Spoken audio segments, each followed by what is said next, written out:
चलिए अब देखा जाए कि किसी भी बैंक में इन्वेस्ट करने से पहले कौन कौन सा रेशियो देखा जाता है और कौन सा रेशियो कम होना चाहिए और कौन सा रेशियो अधिक होना चाहिए। यहाँ पे हम लिखे हैं important ratio for a bank, यानी एक बैंक के लिए कौन कौन सा रेशियो अनिवार्य होता है। पहला रेशियो आपको हम बतलाएंगे कासा रेशियो। जैसे आप लोग सुने होंगे कि कासा रेशियो देखा जाता है, तो कासा रेशियो को समझने से पहले आप समझिए कासा को लिखा जाता है CASA। CA का मतलब होता है करंट अकाउंट। किसी भी बैंक में आप लोग जाएंगे तो कई तरह का अकाउंट खोला जाता है। कोई भी बैंक वाले आपको कई तरह का खाता खोल करके देंगे, तो उसमें से ये जो करंट अकाउंट खोला जाता है, करंट अकाउंट, तो करंट अकाउंट अगर आप खुलवाते हैं तो उस पे आपको बैंक नो इंटरेस्ट, यानी आपको कोई इंटरेस्ट नहीं देगा। ध्यान से समझिए। जैसे मानिए कि आप एक बैंक है और हम आपके पास गए और हम बोले कि हम चाहते हैं कि करंट अकाउंट हमको खुलवाना है, और आप क्या किए कि करंट अकाउंट हमको खोल करके दे दिए।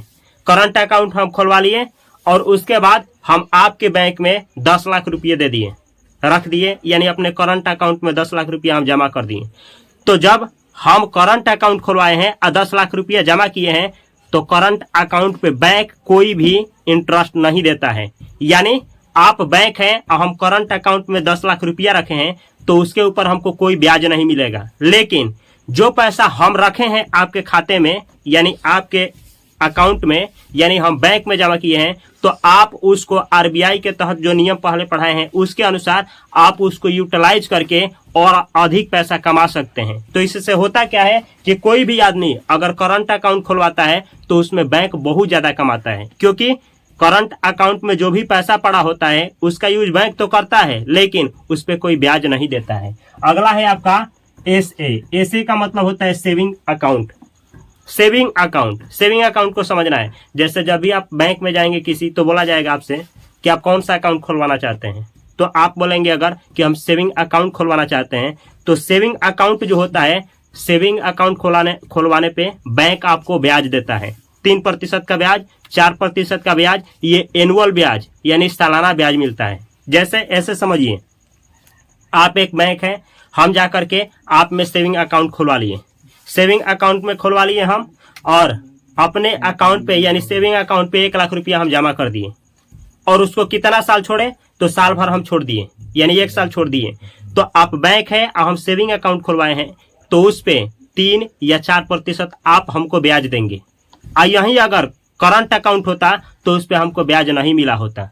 तो जब भी आपको कासा रेशियो निकाला जाता है तो उसमें देखा जाता है कि एक जो बैंक है उसके पास टोटल कितना पैसा है, उसमें से करंट अकाउंट के द्वारा कितना डिपॉजिट हुआ है, यानी वो लोग जो करंट अकाउंट खोलवाए हैं वो कितना जमा किए हैं बैंक के पास, और वो लोग जो सेविंग अकाउंट खुलवाए हैं उस बैंक में वो लोग कितना जमा किए हैं, और इन दोनों को जोड़ा जाता है। जोड़ने के बाद ही आपका निकलता है कासा रेशियो। लेकिन बैंक के पास केवल यही 2 तरीके से पैसा नहीं आता है, केवल करंट अकाउंट और सेविंग अकाउंट से ही पैसा नहीं आता है, और भी रिसोर्स होता है, कुछ एसेट्स होता है, और भी सारे स्रोत होते हैं जिससे बैंक के पास पैसा आता है, जो कि पहले बतलाए भी हैं। इन सभी को जानने के बाद ही कासा रेशियो निकलता है। जैसे समझने का प्रयास करिएगा, एग्जाम्पल के द्वारा आपको समझा रहे हैं। यहाँ एग्जाम्पल है, AB कोई बैंक है, AB का मतलब कोई बैंक का नाम आप ले सकते हैं एग्जाम्पल के लिए। AB कोई बैंक है जिसके पास टोटल डिपॉजिट्स 100 करोड़ है। टोटल मतलब सेविंग अकाउंट, करंट अकाउंट और बहुत सारे कई अकाउंट होते हैं, सभी अकाउंट को मिला करके उस बैंक के पास 100 करोड़ रुपया है, और उस बैंक का आपको निकालना है कासा रेशियो। तो कैसे निकालेंगे, देखिए टोटल डिपॉजिट्स कितना है, 100 करोड़, यानी उस बैंक में 100 करोड़ रुपया जमा किया गया है। उस बैंक में करंट अकाउंट डिपॉजिट्स कितना है, 30 करोड़, यानी करंट अकाउंट जो खुलवाया गया है उस बैंक में उसके द्वारा 30 करोड़ लोग, यानी 30 करोड़ रुपया लोगों ने जमा किया है।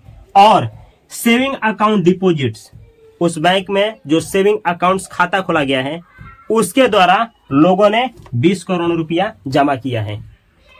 और अब देखिए ना, करंट अकाउंट के द्वारा 30 करोड़ और सेविंग अकाउंट के द्वारा 20 करोड़, ये दोनों मिला करके होगा 50 करोड़। और इसके पास टोटल डिपॉजिट्स कितना है, 100 करोड़, यानी 50 करोड़ जो बाकी है और कहीं से आया है, किसी और खाते के द्वारा उसके पास लाया गया है। इसका निकालना है आपका करंट यानी कासा रेशियो। तो ऐसे निकाला जाएगा कासा रेशियो। कासा रेशियो निकालने का सूत्र होता है कि सबसे पहले आप क्या करेंगे, तो करंट अकाउंट द्वारा जो भी डिपॉजिट्स है, यानी सीए डिपॉजिट, सीए का मतलब करंट अकाउंट का जो डिपॉजिट है उसमें आप जोड़ेंगे ऐसे डिपॉजिट्स को, यानी सेविंग अकाउंट्स का डिपॉजिट्स। ऐसे समझिए, करंट अकाउंट में जो डिपॉजिट है उसको और सेविंग अकाउंट में जो डिपॉजिट है उसको, सबको दोनों को जोड़ करके और उसके पास जो टोटल डिपॉजिट्स है उससे डिवाइड करेंगे। जैसे समझिए, यहाँ करंट अकाउंट डिपॉजिट्स कितना है 30 करोड़, तो यहाँ 30 करोड़, और उसमें सेविंग अकाउंट डिपॉजिट्स कितना है 20 करोड़, तो 20 करोड़, यानी इन दोनों को जोड़ेंगे भागे टोटल डिपॉजिट्स, यानी उस बैंक में टोटल डिपॉजिट्स कितना है 100 करोड़, तो 100 करोड़ से भाग देंगे। तो ऐसे जोड़िए 30 और 20, 50 हुआ और 50 से भाग देंगे, लेकिन उसको परसेंटेज में बदलने के लिए उसमें 100 से गुणा करेंगे। तो ये आपका जो 100 है ये कट जाएगा, ये करोड़ करोड़ कट जाएगा, और ये 50 आया परसेंटेज का परसेंटेज, यानी 50% कासा रेशियो निकल करके आया है। अब ध्यान से समझना है किसी बैंक के लिए कासा रेशियो क्यों देखा जाता है और ये कितना होना चाहिए। तो यहाँ पे हम लिखे हैं नोट देकर के, कासा रेशियो, अगर कासा रेशियो हाई है, अधिक है, किसी बैंक का अगर कासा रेशियो अधिक है, इसका मतलब क्या होता है, इसका मतलब अच्छा लिक्विडिटी और कम ब्याज दर पर फाउंड की प्राप्ति। ध्यान से समझिए, अगर किसी बैंक का कासा रेशियो ज्यादा है, इसका मतलब ये हुआ उस बैंक में लिक्विडिटी अच्छा है। लिक्विडिटी का मतलब आप उसमें पैसा रख सकते हैं और जब चाहे तब निकाल सकते हैं, वो पैसा आपको दे देगा, यानी लौटाने में सक्षम है। और कासा रेशियो अगर अधिक है तो उसका मतलब होता है कम ब्याज दर पर ये फंड है, फंड की प्राप्ति, यानी जो बैंक है, बैंक वो उसको पैसा मिल जाता है, किसी वो जिसका कासा रेशियो अधिक है, ये बतलाता है कि वो जो बैंक है उसको कम ही ब्याज पर क्या मिल जाता है, पैसा मिल जाता है। जैसे मानिए कि लोग डिपॉजिट्स किए हैं, पैसा डिपॉजिट्स किया गया है, तो पैसा डिपॉजिट्स किया गया है तो उस पर ज्यादा ब्याज नहीं दे रहा है। अगर उसका कासा रेशियो ज्यादा है, इसका मतलब बैंक आपको ज्यादा रुपया नहीं देता है और उसको ज्यादा रुपया मिल जाता है, और ज्यादा रुपया वो मिल जाएगा तो अलग अलग जगह पे इन्वेस्ट करेगा, अलग अलग इन्वेस्ट करेगा और अलग अलग तरीके से पैसा बनाएगा। इस तरीके से वो बैंक और बेहतर करेगा, यानी वो बैंक और इन्वेस्टर को पैसा बना करके देगा। शॉर्टली बतलाए तो किसी भी बैंक के लिए कासा रेशियो अधिक होना चाहिए, जितना अधिक है उतना सही है, अगर कम है तो ये बैंक के लिए खराब माना जाता है। तो आपको समझ में आ गया होगा कि कासा रेशियो क्या होना चाहिए, अधिक। जैसे देखिए, अगर कासा रेशियो की बात करें, मानिए कि दो बैंक है, एक का कासा रेशियो 20 है और एक का कासा रेशियो 30 है, इसका मतलब 30 वाला सही है 20 की तुलना में। इस तरीके से आप कंपैरिजन करेंगे। याद रखना चाहिए आपको, अगर बैंक में इन्वेस्ट करना है तो कासा रेशियो अधिक होना चाहिए। अगला रेशियो की बात करते हैं, नेट इंटरेस्ट इनकम।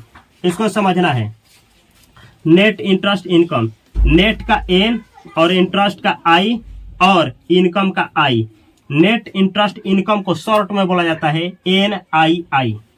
अब ये क्या होता है, नेट इंटरेस्ट इनकम क्या होता है, तो इसको समझने के लिए ऐसे समझिए, इसको जानना जरूरी हो जाता है। जैसे हम एक बैंक हैं तो NII निकालना है, नेट इंटरेस्ट इनकम निकालना है कि हम साल में कितना इंटरेस्ट से कमाते हैं, हम साल में कितना इंटरेस्ट के द्वारा पैसा कमाते हैं, इसको निकालना है। तो ऐसे निकाला जाएगा।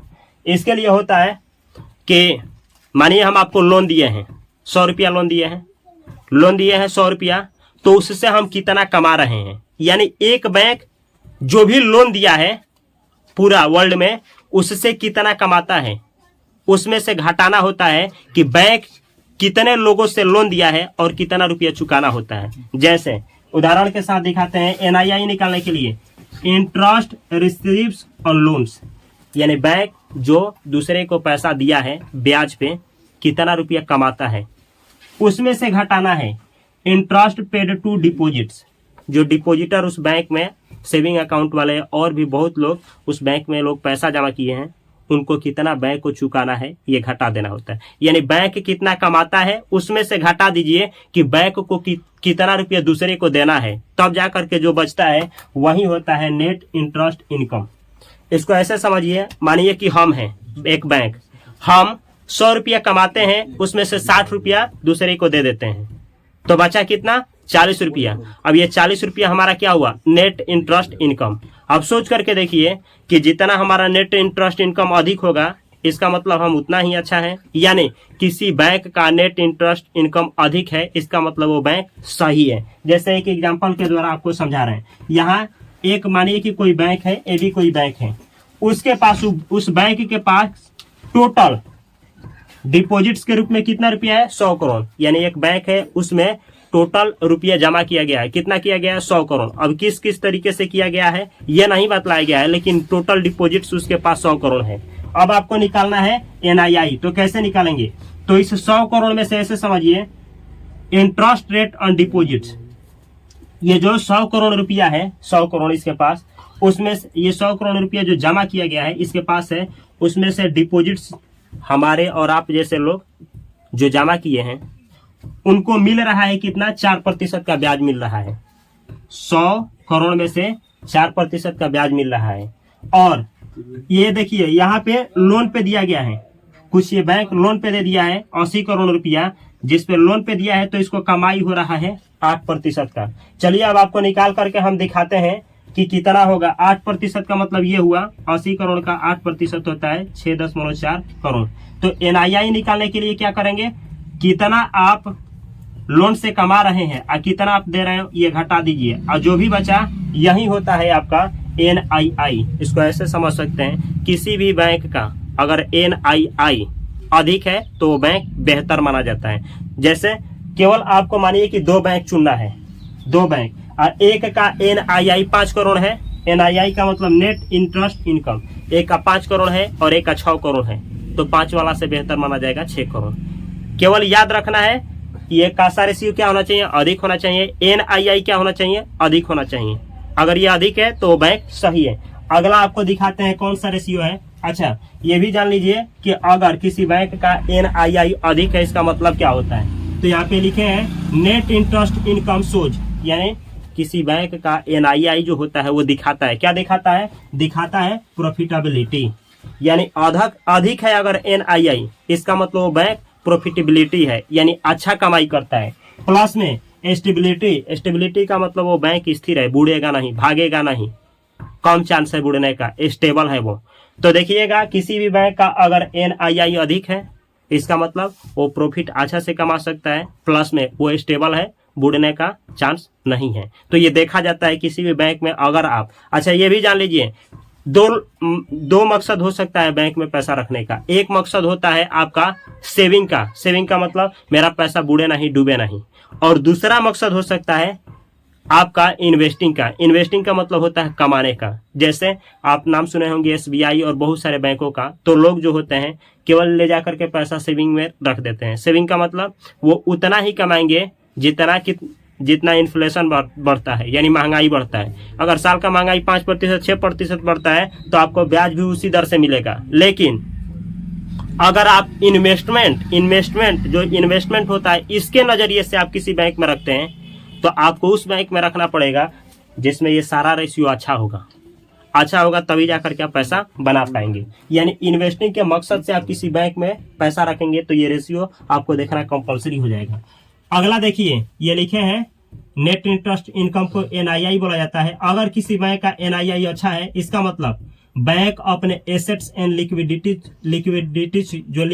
होता है अच्छे से मैनेज करता है।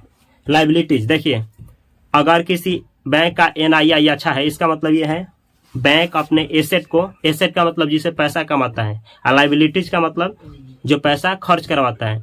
तो कोई भी बैंक अपने एसेट और लाइबिलिटीज को अच्छा से मैनेज करता है तभी जा करके उसका NII अच्छा होता है, यानी नेट इंटरेस्ट इनकम अच्छा होता है। तो जिस बैंक का आप ये जानना, बैंक कब उठता है?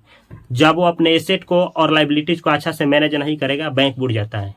अगर कोई बैंक अपने एसेट और लाइबिलिटीज को अच्छा से मैनेज करता है तो उसका NII यानी नेट इंटरेस्ट इनकम अच्छा होता है।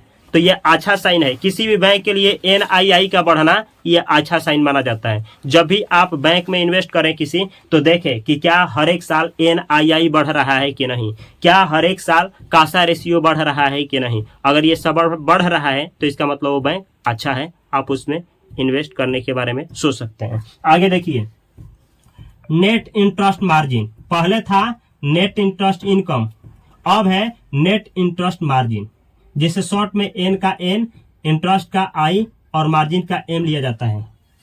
मार्जिन का मतलब होता है शुद्ध प्रॉफिट। तो ये आप ऐसे समझ सकते हैं कि किसी बैंक का क्या निकालना है, NIM। तो ये कैसे निकलेगा, तो ये देखिए किसी भी बैंक का जो NII है यानी नेट इंटरेस्ट इनकम है उसमें भाग दिया जाता है किससे, तो टोटल लोन्स, जो बैंक दूसरे को लोन्स दिया है, जिसे आप बोल सकते हैं एवरेज एसेट्स वैल्यू। लोन का मतलब क्या, बैंक लोन दिया है तो वो लोन उसके लिए एसेट है, क्योंकि किसी ना किसी दिन उसको मिलेगा। तो किसी भी बैंक का आप NIM निकालेंगे, नेट इंटरेस्ट मार्जिन निकालेंगे, तो NII में भाग दिया जाता है किससे, टोटल लोन्स से, या उसे आप एसेट्स बोल सकते हैं, एसेट एवरेज एसेट्स वैल्यू उससे। जैसे देखिए ऐसे समझने के लिए, फॉर एग्जांपल कोई एक बैंक है और उसके पास टोटल इंटरेस्ट इनकम यानी NII 2.4, इसका मतलब हुआ 2,40,00,000 रुपया पड़ा हुआ है, और वो जो लोन पे दिया है यानी एवरेज एसेट्स वैल्यू, यानी ये बैंक जो है कितना लोन पे दिया है, तो इसमें से 100 करोड़ रुपया लोन पर दे दिया है। अब आपको निकालना है NIM यानी नेट इंटरेस्ट मार्जिन। तो नेट इंटरेस्ट मार्जिन निकालने के लिए आप क्या करेंगे कि NIIM, यहां देखिए NII जो है लिख दिए, अब बाटा में टोटल लोन्स, टोटल लोन्स जो है भाग दे दिए, और गुणा में परसेंटेज में बदलने के लिए 100। अब आप इसको 100 से 100 काटेंगे, करोड़ से करोड़ काटेंगे, तो यहाँ आएगा 2.4, यानी ये निकाला गया। आप इस बैंक का क्या निकाले हैं, तो आप इस बैंक का निकाले हैं NIM यानी नेट इंटरेस्ट मार्जिन। इस बैंक का NIM आया है 2.4।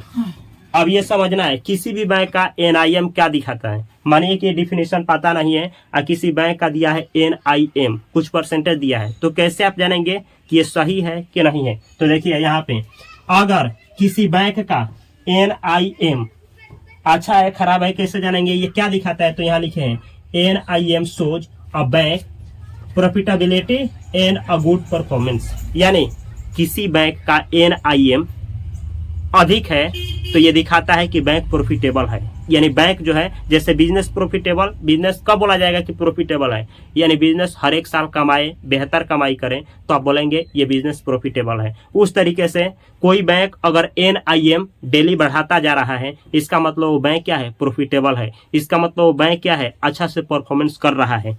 तो देखिए यहाँ पे जितने भी रेशियो बतलाए हैं, कासा रेशियो, कभी भी किसी भी बैंक का देखिए तो कासा रेशियो देखिए। जैसे मानिए 5 बैंक हैं, अब 5 बैंकों में आपको कासा रेशियो के आधार पर चुनना है कि कौन सा बेहतर बैंक है, तो देखिए कि किसका कासा रेशियो अधिक है।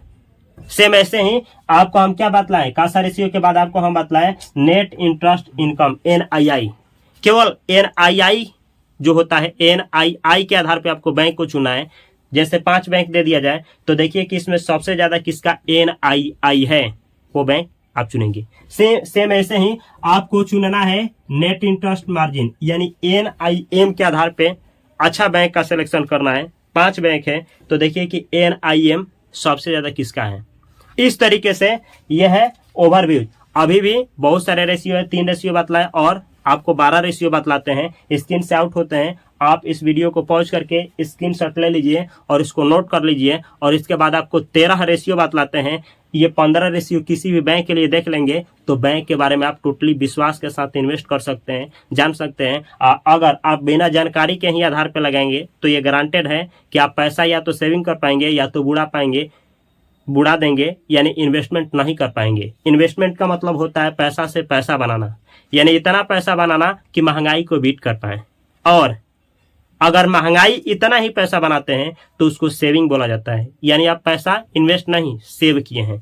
तो सेविंग के मकसद से आप पैसा किसी बैंक में रखते हैं तो ये रेशियो देखने की जरूरत नहीं है, रख सकते हैं। लेकिन फिर भी अगर इन्वेस्टमेंट के नजरिए से आपको किसी बैंक में पैसा लगाना है तो ये सारा रेशियो आपको देखना आना चाहिए। स्क्रीन से आउट होता है, वीडियो पॉज करिए और स्क्रीनशॉट ले लीजिए। आगे देखते हैं कि कौन कौन सा रेशियो आपको किसी भी बैंक में पैसा रखने से पहले देखना होता है, और उसके बाद देखा जाएगा कि अगर आपका पैसा बैंक में बुड़ जाता है तो उसके लिए क्या करेंगे, कैसे आप पैसे को अपना रिकवर करेंगे। बाद में देखा जाएगा कि बैंक क्यों बुड़ता है, कौन कौन सा फैक्टर होता है बैंक का बुड़ने का, और उसके आगे देखा जाएगा अगर आप स्वयं बैंक खोलना चाहते हैं तो उसके लिए कौन कौन सा डॉक्यूमेंट्स और क्या क्या होना चाहिए जिसके आधार पर आप कोई बैंक खोल पाएं।